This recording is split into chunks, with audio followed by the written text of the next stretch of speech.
Hello guys, ഗൗരിശങ്കരത്തിൻ്റെ പുതിയ episode റിവ്യൂയിലേക്ക് സ്വാഗതം. അങ്ങനെ നമ്മുടെ പ്രൊഫസർ കോളേജിൽ പോകാൻ വേണ്ടി നിൽക്കുമ്പോൾ നന്ദിനിയമ്മ ലഞ്ചൊക്കെ പാക്ക് ചെയ്തുകൊണ്ട് വരുവാണ് കേട്ടോ.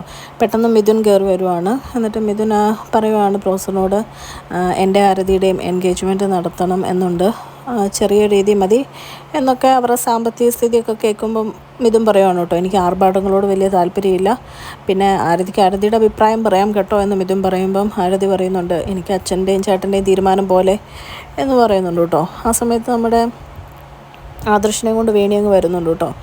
അപ്പോൾ ഇവരെല്ലാവരും ഇങ്ങനെ സംസാരിച്ച് നിൽക്കുവാണ്. പെട്ടെന്ന് നമ്മുടെ വേണി പറയുകയാണ് കേട്ടോ, ആദർശന് ചെറിയൊരു പനിക്കോള് പോലെ ഉണ്ട്, ഒന്ന് നോക്കുമോ എന്ന് ചോദിക്കുമ്പോൾ നമ്മുടെ മിഥുൻ നോക്കുവാണ് കേട്ടോ. പക്ഷെ മിഥുൻ്റെ കയ്യിൽ കിടക്കുന്ന മറ്റേ ബ്രേസ്ലെറ്റ് കാണുമ്പം ആദർശ ഞാനത് എവിടെയോ കണ്ടിട്ടുണ്ടായിരുന്നല്ലോ, എനിക്ക് തോന്നുന്നതാണോ എന്ന് പറഞ്ഞ് ഇങ്ങനെ ആലോചിക്കുവാണ് കേട്ടോ, എന്തോ സംശയത്തിൻ്റെ രീതിയിൽ. എന്നിട്ട് അതൊക്കെ പറഞ്ഞിട്ട് മിഥുൻ അവിടെ നിന്ന് ഇറങ്ങുവാണ്. പിന്നെ അടുക്കളയിൽ നമ്മുടെ വേണി എന്തോ സ്റ്റൂളിട്ട് എന്തോ കയറി തപ്പുന്നത് നമ്മുടെ സന്ധ്യ ചേച്ചി കാണും കേട്ടോ. എന്നിട്ട് വേണി അതിൻ്റെ മുകളിൽ നിന്ന് ചാടി ഇറങ്ങുവാണ്. അപ്പോഴത്തേക്കും നമ്മുടെ സന്ധ്യ ചേച്ചിക്ക് മനസ്സിലാവും വേണി പ്രഗ്നൻ്റ് അല്ലാന്ന്. പുള്ളിക്കാരിക്ക് ഉണ്ടായിരുന്ന ഡൗട്ടെല്ലാം പുള്ളിക്കാരി ഉറപ്പിക്കുവാണ് കേട്ടോ. അപ്പം തന്നെ പുള്ളിക്കാരി മഹാദേവനെ വിളിച്ചിട്ട് പറയുകയാണ്, എനിക്കൊരു കാര്യം പറയാനുണ്ടെന്ന് പറയുമ്പോൾ മഹാദേവൻ പറയാണ്, വേണിമോൾ എന്തെങ്കിലും ഉടക്കുണ്ടാക്കിയായിരിക്കും, ആ കാര്യമല്ലേ പറയാൻ പോകുന്നത്, ഞാനൊരു ത്രികാലജ്ഞാനിയാണ്, എനിക്കെല്ലാം അറിയാമെന്നൊക്കെ പറഞ്ഞ് മഹാദേവൻ ഇങ്ങനെ പറയുമ്പം നമ്മുടെ സന്ധ്യ ചേച്ചി പറയും കേട്ടോ, ആ കാര്യമല്ല വേറൊരു കാര്യമാണ്, ഞാനിവിടുത്തെ പണി സ്വയം റിസൈൻ ചെയ്ത് പോവാന്ന് പറയുമ്പോൾ അതെന്താണെന്ന് ചോദിക്കുമ്പോഴത്തേക്കും നമ്മുടെ സന്ധ്യ ചേച്ചി പറയുകയാണ് കേട്ടോ, കള്ളപ്പണി എടുത്ത് തിന്നുന്ന സ്വഭാവം സന്ധ്യക്കില്ല എന്ന് പറയുമ്പോഴത്തേക്കും മഹാദേവൻ ചോദിക്കുന്നുണ്ട്, എന്തുട്ടാ കറക്റ്റായിട്ട് പറയാമെന്ന് പറയുമ്പോഴേക്കും നമ്മുടെ സന്ധ്യ ചേച്ചി പറയുകയാണ് കേട്ടോ, വേണി ഗർഭിണിയല്ല, വന്നപ്പോൾ തന്നെ എനിക്കത് തോന്നിയായിരുന്നു, ശരീരത്തിൽ അങ്ങനെ ഒരു മാറ്റവും വേണിയുടെ ഉണ്ടായിട്ടില്ല, പിന്നെ ഇന്നിപ്പോൾ ആ കണ്ട സംഭവങ്ങളെല്ലാം കൂടെ പുള്ളിക്കാരി അങ്ങ് പറയുവാണ് കേട്ടോ. ഇതെല്ലാം കൂടെ കേൾക്കുമ്പോൾ മഹാദേവനാകെ തകർന്നു പോകുന്നുണ്ട്.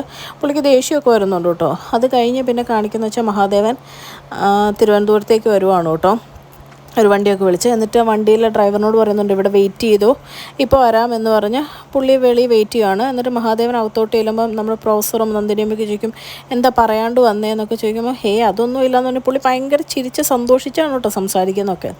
എന്നിട്ട് നമ്മുടെ വേണി വരുമ്പോഴേക്കും വേണി കെട്ടിപ്പിടിക്കുകയൊക്കെ ചെയ്യും അച്ഛനെ. അത് കഴിയുമ്പോൾ വേണിയോട് പറയും, മോളെ പൊന്നു മോളെ വേണി മോളെ, നീ ഒരു കാര്യം ചെയ്യൂ കേട്ടോ, നീ നിൻ്റെ സാധനങ്ങളൊക്കെ പാക്ക് ചെയ്തു, നമ്മൾ ഇന്ന് ചാരങ്ങാട്ടേക്ക് പോകാമെന്ന് പറയുമ്പോഴത്തേക്കും എല്ലാവരും എന്തോ വിട്ടു പോകണം കേട്ടോ. എന്താ പെട്ടെന്ന് ഇപ്പോൾ വേണിയെ കൊണ്ടുവന്നേ, അവിടെ ആർക്കെങ്കിലും വയ്യെന്നൊക്കെ ചോദിക്കുമ്പം നമ്മുടെ മഹാദേവൻ മുഖത്തടിച്ച പോലെ പറയുവാണ് കേട്ടോ, ഈ നിങ്ങളുടെ മോൻ്റെ കൂടെ നിന്നാൽ എൻ്റെ ഒരേ ഒരു മോളുടെ ഭാവി വെറുതെ പോവും, അതുകൊണ്ട് ഞാനിവളെ കൊണ്ടുപോകാമെന്ന് കേട്ടോ. ഇതൊക്കെ കേൾക്കുമ്പോൾ ആദർശന് സങ്കടം വരുന്നുണ്ട്. അപ്പോൾ എല്ലാവരും എതിർക്കുന്നുണ്ട്. എന്നിട്ട് ചോദിക്കുന്നുണ്ട്, അപ്പം വേണിയുടെ വയറ്റിൽ കിടക്കുന്ന ആദർശിൻ്റെ കുഞ്ഞോ എന്ന് ചോദിക്കുമ്പോഴത്തേക്കും വീണ്ടും മഹാദേവൻ ചിരിക്കുകയാണ്, ആഹാ അപ്പം അത് നിങ്ങൾ കാര്യങ്ങളൊന്നും അറിഞ്ഞില്ലേ, അങ്ങനെ ഒരു കുഞ്ഞുണ്ടെങ്കിലല്ലേ ഉള്ളൂ, വേണിയുടെ വയറ്റിൽ അങ്ങനെ ഒരു കുഞ്ഞില്ല എന്ന് പറയുകയാണ് കേട്ടോ. ഇത് കേൾക്കുന്ന വേണി ഞെട്ടുന്നുണ്ട്, പ്രൊഫസറും നന്ദിനിയമ്മയും മുത്തശ്ശിയും ഒക്കെ ഞെട്ടുവാണ് കേട്ടോ. ആദർശം ഞെട്ടുന്നുണ്ട്, പക്ഷേ ആദർശം ഒരു വാക്കുപോലും മിണ്ടുന്നില്ല, ഇങ്ങനെ തല കുനിച്ചിങ്ങനെ ഇരിക്കുന്നുള്ളൂ. വേണിയും തല കുനിച്ച് നിൽക്കുവാണ് കേട്ടോ. അപ്പം തന്നെ അവർക്ക് മനസ്സിലായി അങ്ങനെയൊന്നും ഇല്ല, മഹാദേവൻ പറയുന്ന സത്യമാണെന്ന് ഏകദേശം പ്രൊഫസർക്കും കുടുംബത്തിനും ഒക്കെ മനസ്സിലാവുകയാണ് കേട്ടോ. അപ്പോൾ അത്രയും കാണിച്ചുകൊണ്ടാണ് ഇന്നത്തെ എപ്പിസോഡ് അവസാനിക്കുന്നത്. റിവ്യൂ ഇഷ്ടപ്പെട്ട് കഴിഞ്ഞാൽ ചാനൽ സബ്സ്ക്രൈബ് ചെയ്യാനും ലൈക്ക് ചെയ്യാനും കമൻറ്റ് ചെയ്യാനും മറക്കല്ലേ.